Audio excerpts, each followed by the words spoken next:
Gladaman's Den certainly wasn't afraid to pipe up at its one-year anniversary party last weekend. Rowdy crowds of queers and queens flooded the gay pub on Yonge Street and partied old school style with local artist George McIntyre, who unveiled his latest painting, an illustration of the St. Charles Tavern, one of Toronto's earliest gay hangouts. The legendary, Canada-wide St. Charles Tavern, ladies and gentlemen. St. Charles Tavern was probably one of the best entertainment centers in Canada. It began as a turn-of-the-century fire hall turned Chinese restaurant, only to become a gay Toronto hotspot from the 1960s to 1980s. For many years, it was the center of gay activity, gay bar activity. What remains of the bar is this infamous clock tower, which sits above these downtown shops on Yonge Street. It's the great-great-grandfather of Yonge Street. It's also where female impersonators of the time, like these ladies, got their earliest gigs. Fontaine, Elle-Mae, Michelle Dubarry. They were performing drag shows in the 1950s and 60s, and they're still performing today. They are Toronto's Golden Girls, living legends of the St. Charles Tavern. The St. Charles Tavern was really a straight place, but it was the only place that everybody mixed. The gay scene, the biker scene. In those days, we put up with each other. Every night you went out, you always met new people and hang with your old friends. So it was just a party place.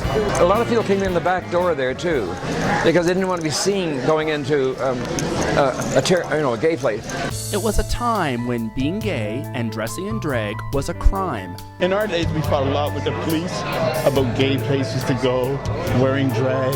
Just gay was illegal. A lot of us would get picked up by the police, taken down to Cherry Beach, got beat up, and left there just because you had a dress on. Oh, you were beat up if you were gay, period, leave alone the dress. They often raided us to check if we had men's underwear on. And if you didn't, you could go off to jail. I'm still wearing men's underwear, actually. We took advantage of Halloween, where legally a male, anybody can dress up. They gave out the best costume. And then you became the winner of Halloween that night. The police used to have put barricades around the building because of the number of people wanting to watch the gay patrons who were dressed in drag going into the building. It was like Pride Day for some reason. Everybody knew where to gravitate, and funny here was the only known place where gays would be known to go in. But they weren't holding whistles and squirt guns.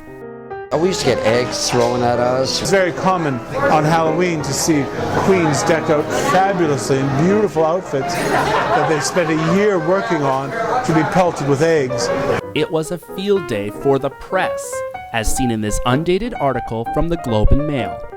A woman interviewed in the article said Halloween at the St. Charles was a chance to, quote, throw eggs at the faggots. If you said anything, they beat you up. The whole front of the building was all covered in rotten eggs and tomatoes. They did eggs because, can you call that a weapon? No, it was just being dirty.